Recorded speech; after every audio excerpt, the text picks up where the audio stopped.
CPIയുടെ sitting സീറ്റായ Thrissur മണ്ഡലമാണ് നമ്മൾ ഇനി പരിശോധിക്കേണ്ടത്. TN പ്രതാപനും രാജാജി മാത്യു തോമസും ഒപ്പം സുരേഷ് ഗോപിയും മത്സരിക്കുന്ന നല്ല ശക്തമായിട്ടുള്ള പോരാട്ടം നടക്കുന്ന രാഷ്ട്രീയ കൗതുകമുള്ള നിരവധി ഘടകങ്ങളുള്ള മണ്ഡലമാണ്. അവിടെ മൂന്ന് പ്രധാനപ്പെട്ട പോയിന്റുകളാണ് നമ്മൾക്ക് മുന്നിൽ പരിശോധനയ്ക്കായുള്ളത്. ഒന്നാമത്തെ സുരേഷ് ഗോപി ഫാക്ടർ. സുരേഷ് ഗോപി അവിടെ BJP സ്ഥാനാർത്ഥിയായി എത്തിയത് ഏതു വിധത്തിൽ ബാധിക്കും അതിനെ വോട്ടുകളെ എന്നതാണ് നമ്മൾ കാണേണ്ടത്. തീരദേശ വോട്ട് അവിടെ ഒരു പ്രധാനപ്പെട്ട ഘടകമാണ്. ഒപ്പം ക്രൈസ്തവ വോട്ടുകൾ, എല്ലാവർക്കും അറിയാവുന്നതുപോലെ ക്രൈസ്തവ വോട്ടുകൾ, ഇവ ഏത് വിധത്തിലൊക്കെയാണ് ഓരോരുത്തർക്കും ഗുണം ചെയ്യുക ദോഷം ചെയ്യുക എന്നതാണ് നമ്മൾ കാണേണ്ടത്. സുരേഷ് ഗോപി ഫാക്ടർ NDAക്ക് അദ്ദേഹത്തിൻ്റെ സ്ഥാനാർത്ഥിത്വം നല്ല നിലക്ക് ഗുണം ചെയ്തിട്ടുണ്ട് എന്ന് വേണം കാണാൻ. അവരുടെ രാഷ്ട്രീയ വിഷയങ്ങളെ മുന്നോട്ട് വെക്കുന്നതിൽ അദ്ദേഹം ശക്തമായി തന്നെ, അവരുടെ രാഷ്ട്രീയ വിഷയങ്ങൾ ഏത് വിധത്തിലാണ് പ്രതിഫലിക്കുക എന്ന് നമുക്കറിയില്ല, പക്ഷേ അവരുടെ രാഷ്ട്രീയ വിഷയങ്ങൾ, NDAയുടെ രാഷ്ട്രീയ വിഷയങ്ങൾ മുന്നോട്ട് വെക്കുന്നതിൽ കൊള്ളാവുന്ന സ്ഥാനാർത്ഥിയാണ് സുരേഷ് ഗോപി എന്ന് അദ്ദേഹം തെളിയിച്ചിട്ടുണ്ട്.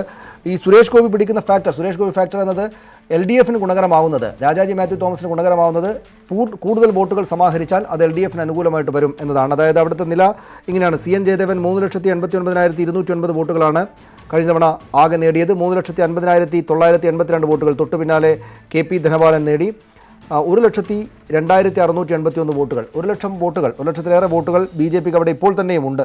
38,227 വോട്ടുകളുടെ ഭൂരിപക്ഷമായിരുന്നു CN ജയദേവന് CPIക്ക് KP ധനപാലനേക്കാൾ ഉണ്ടായിരുന്നത്. അതുകൊണ്ട് 1,00,000-ലേറെ വോട്ടുകൾ ഇപ്പോൾ തന്നെയും സുരേഷ് ഗോപി BJPക്ക് അവിടെ ഉള്ളതുകൊണ്ട് അതിൽ വലിയ മാറ്റമുണ്ടാക്കാൻ സുരേഷ് ഗോപിയുടെ ഫാക്ടർ സാധിക്കുകയാണെങ്കിൽ അതിൻ്റെ ഗുണം രാജാജി മാത്യു തോമസിന് കൂടെ ഉണ്ടാകും എന്നൊരു കാര്യം നമ്മുടെ മുന്നിലുണ്ട്. തീരദേശ വോട്ട് എന്ന രണ്ടാമത്തെ ഘടകം നമ്മൾ പരിശോധിച്ചാൽ തീരദേശ വോട്ട് UDFന് അനുകൂലമായിട്ട് വരാനാണ് സാധ്യതയുള്ളത്. TN പ്രതാപന് അതിൻ്റെ മെച്ചം കിട്ടും. ക്രൈസ്തവ വോട്ടുകൾ അവിടെ രാജാജി മാത്യു തോമസിനല്ല TN പ്രതാപന് അനുകൂലമായിട്ട് വരാനാണ് സാധ്യതയുള്ളത് എന്നതാണ് നമ്മുടെ മുന്നിലെ നില. ശ്രീ ജേക്കബ് ജോർജ്, തൃശ്ശൂരിൽ സുരേഷ് ഗോപി അങ്ങോട്ട് ചെന്നതിന് ശേഷം കളത്തിൽ മാറ്റമുണ്ടായിട്ടുണ്ട് എന്നൊരു തോന്നൽ താങ്കൾക്കുണ്ട്? തൃശ്ശൂർ അല്ലെങ്കിൽ തന്നെ BJP നേരത്തെ കണക്കുകൂട്ടി വെച്ചിരുന്ന സീറ്റാണ്. അതുകൊണ്ട് തന്നെയാണ് BDJS സ്ഥാനാർത്ഥി തുഷാർ വെള്ളാപ്പള്ളി അവിടെ തന്നെ മത്സരിക്കണമെന്ന് BJP നിഷ്കർഷിച്ചത്. തുഷാർ അവിടെ പോയി നിൽക്കുകയും ചെയ്തു. പക്ഷേ അവിടെ TN പ്രതാപൻ വളരെ മികച്ച സ്ഥാനാർത്ഥിയാണ്, യാതൊരു സംശയമില്ലാത്ത കാര്യമാണ്. അദ്ദേഹം കോൺഗ്രസിൻ്റെ എത്രയോ കാലമായി കോൺഗ്രസിൻ്റെ ഒരു പ്രധാനപ്പെട്ട നേതാവാണ്. പ്രത്യേകിച്ച് സാധാരണ ജനങ്ങൾക്കിടയിൽ പ്രവർത്തിക്കുന്ന ഒരു നേതാവ് കൂടിയാണ് TN പ്രതാപൻ.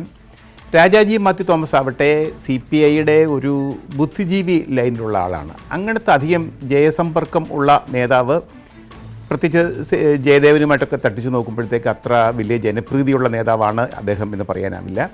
സുരേഷ് ഗോപിയുടെ ഗ്ലാമർ, അദ്ദേഹത്തിൻ്റെ താരപദവി, അത് ഏതുവരെ തുണയ്ക്കും? എന്തൊക്കെയാണെങ്കിലും എനിക്ക് തോന്നുന്നു സുരേഷ് ഗോപിക്ക് ആളുകളെ കൂട്ടാൻ കഴിയുന്നുണ്ട്, പക്ഷേ അത് എത്ര കണ്ട് വോട്ടാക്കി മാറ്റാൻ കഴിയും എന്ന കാര്യത്തിൽ സംശയമുണ്ട്. എൻ്റെ അഭിപ്രായം TN പ്രതാപൻ തന്നെയാണ് അവിടെ മുമ്പിൽ നിൽക്കുന്നത് എന്നാണ്.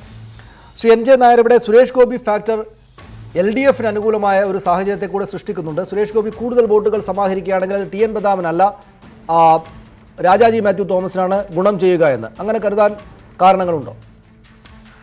സുരേഷ് ഗോപിയുടെ ഇപ്പോൾ നേരത്തെ പറഞ്ഞതുപോലെ ഈ സ്റ്റാർ സ്റ്റാറ്റസ് എന്ന് പറയുന്നത് ഒരിക്കലും ഈ കേരളത്തിലെ ജനങ്ങളെ സംബന്ധിച്ചിടത്തോളം ഒരു വലിയ ആസ്പെക്റ്റ് അല്ല. കാരണം ഈ ജനക്കൂട്ടം വേറെയും വോട്ട് വേറെയുമാണ്.